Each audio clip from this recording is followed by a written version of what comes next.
ውድ ቤተሰቦቼ የምትመለከቱት ደብረ ጽዮን አቡነ ሙሴ አንድነት ገዳም አካባቢ ነው። ይሄ የምታዩት ከፊት ለፊታችሁ ያለው ተራራ ቡስካ ተራራ ይባላል።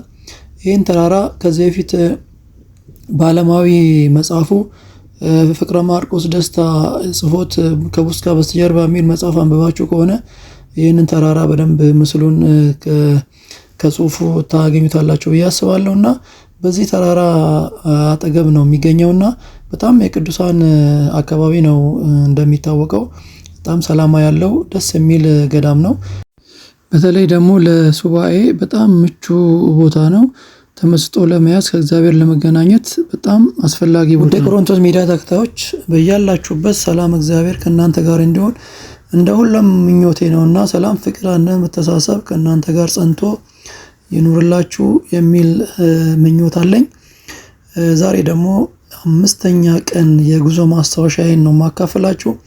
አብራችሁን በዘልቁ ብዙ ግንዛቤ ታገኙበታላችሁ። ሀገራችሁን ታውቃላችሁ።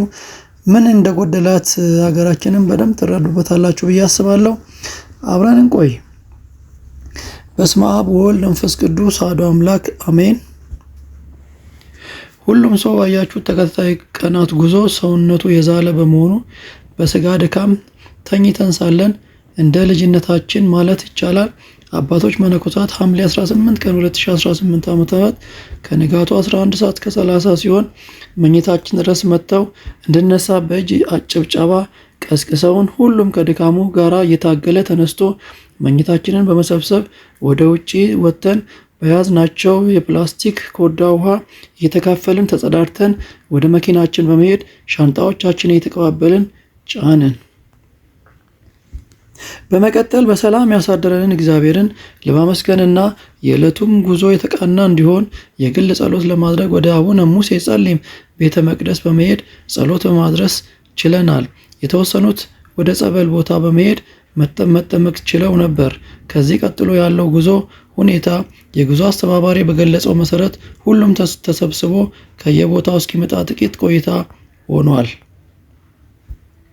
በዕለቱ መርሃ ግብራችን መሰረት የገዳሙን ውስጣዊ ሁኔታ በመጎብኘት የተለያዩ በገዳሙ ውስጥ በመነኮሳቱ የሚመረቱ የዕደ ጥበብ ውጤቶችን እንደየአቅሙ በመገብየት የቻለ ሲሆን ቆይታችን እንደተጠናቀቀ በገዳሙ አባቶች ጸሎተ ማርያም ተደርሶልን ተመርቀን ወደ መኪናችን ከጠዋቱ 2 ሰዓት ተሳፍረን ጉዞ ተጀምሮ የገዳሙን ክልል ተሰናብተን ወጣን።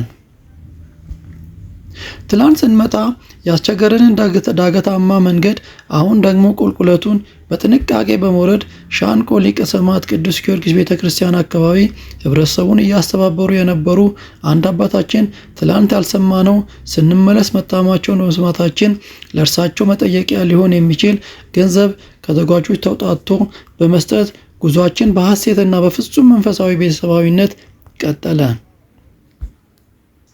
ከሐመር ብሔረሰብ አንድ ፍየል በስጦታ ተሰጥቶን ስለነበረ እና የማይበቃ በመሆኑ ከኪሳችን በማዋጣት መንገዳችን ላይ የገጠር ገበያ ሰዋ ካላማ ተራህ ቀበሌ ስንደርስ ተወስኖ ሰዎች ወርደው ተገዝተው እስኪመጡ ለ15 ደቂቃ ያህል መኪናችን ቆሞ ቀሪዎቻችን ተቀምጠን መጠባበቅ ችለናል።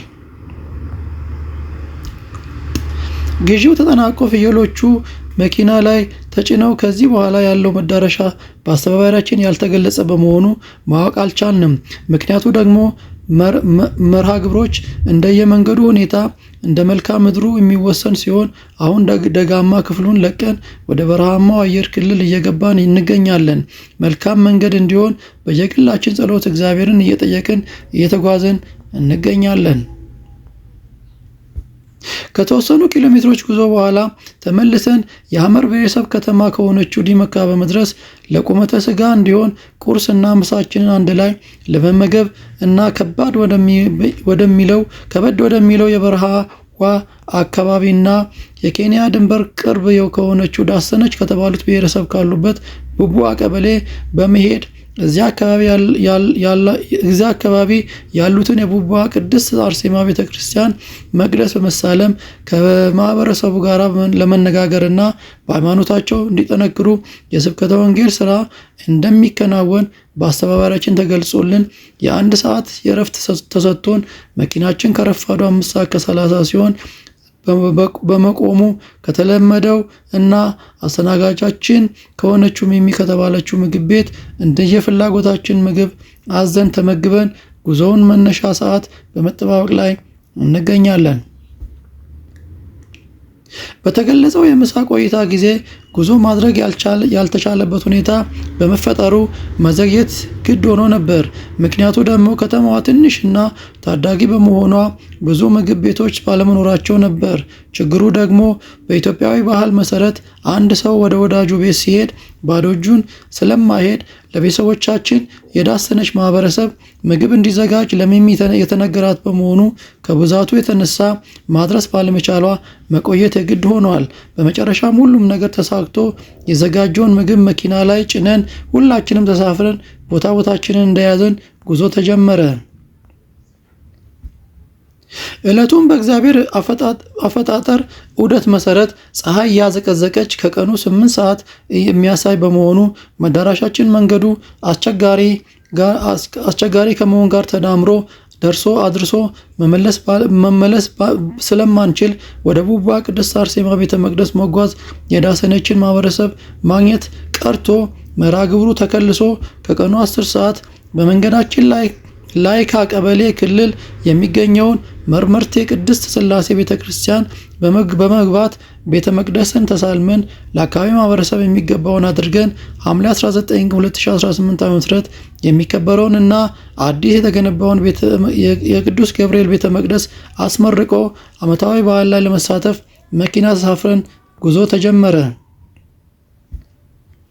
ሁሉም ተጓዥ መርሃ ግብሩ በመታጠፉ የተቆጣ በመሆኑ ከተጓዦች ሐሳብ ተሰብስቦ በኮሚቴዎች ደረጃ ተወያይተው ውሳኔው እንዲያሳውቁን ተገልጾ ሌላ አዲስ መርሃ ግብር ወጥቶ ከቀኑ 11:35 ሰዓት ድንበር ጠባቂዋ ነምረፑዝ ቅድስት ኪዳነ ምሕረት ቤተክርስቲያን በውሃ ሙላት ተከባ ወደ ቦታው መሄድ ባይቻልም የተፈናቀሉትን ማህበረሰብ እንጎብኛቸው ተብሎ ጉዞ ሲጀመር አንጀት በሚበላ አሳዛኝ በሆነ ሁኔታ ውስጥ ከውሃው ዳር ሰፍረው ማየት ስንችል አኗኗራቸው ዋስትና የሌለው አስተማማኝ ባለመሆኑ ሁኔታ ውስጥ መሆናቸውን መመልከት የቻልን ሲሆን የያዝነውን ምግብ በመስጠት ሌሎች በጎ ሰዎች ያሰባሰቧቸውን አልባሳት ለግሰናቸው ለጊዜውም ቢሆን አይዟችሁ ብለን ከማጽናናት ውጪ አማራጭ አልነበረም።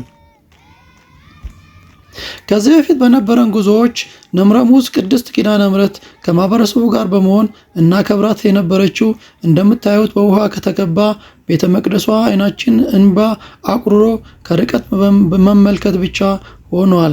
በዚህ ባየነው ነገር ሁላችንም በሐዘን ልባችን ተሰብሮ በሰውኛ ባህሪ ተከፍተን እግዚአብሔርን ደጉን ያምጣልን በማለት ተሰናብተናቸው ወደ ኦሞራቴ ከተማ ከምሽቱ 1 ሰዓት ደርሰን የዋዜማ ዝግጅት ድምቅ እንዳለ ነበረ እና በደብሩ የዘጋጀውን እራት ተመግበን እቃዎቻችንን ከመኪና ወራርደን በዘጋጀልን ቦታ በማነጣጠፍ አካባቢው ሞቃታማ በጉዞም ብዙ ወዝ የወጣን በመሆኑ ገላችንን ለመታጠብ በከተማ ውስጥ ተንቀሳቅሰን ተጣጥበን በመምጣት እረፍት ማድረግ ስንችል አቅም ያለው ለዋዜማ ማለት ቤተ መቅደስ የገቡ አልታጡም።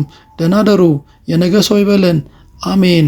ውድ ቤተሰቦቼ ከቆይታችን ብዙ ነገር እንዳወቃችሁበት ከቪዲዮም ከምስሉም የተረዳችሁት ነገር እንዳለ እረዳለሁ። ደስ የሚል ጊዜም አብረን እንዳሳለፍን ይገባኛል። እግዚአብሔር አምላክ ወዶና ፈቅዶ ይህን ነገር እንድናደርግ ስለረዳን ክብሩን እሱ ይሰደው። እመቤቴ ቅድስት ማርያም ምልጃና ጸሎቷ የቅዱሳን መላእክት ተራዳኢነት ስላልተለየን እጅግ እናመሰግናለን። ለዛሬው በዚህ አበቃው። ወስብሐት ለእግዚአብሔር ወላዲቱ ድንግል ወለመስቀሉ ክቡር። ይቆየን።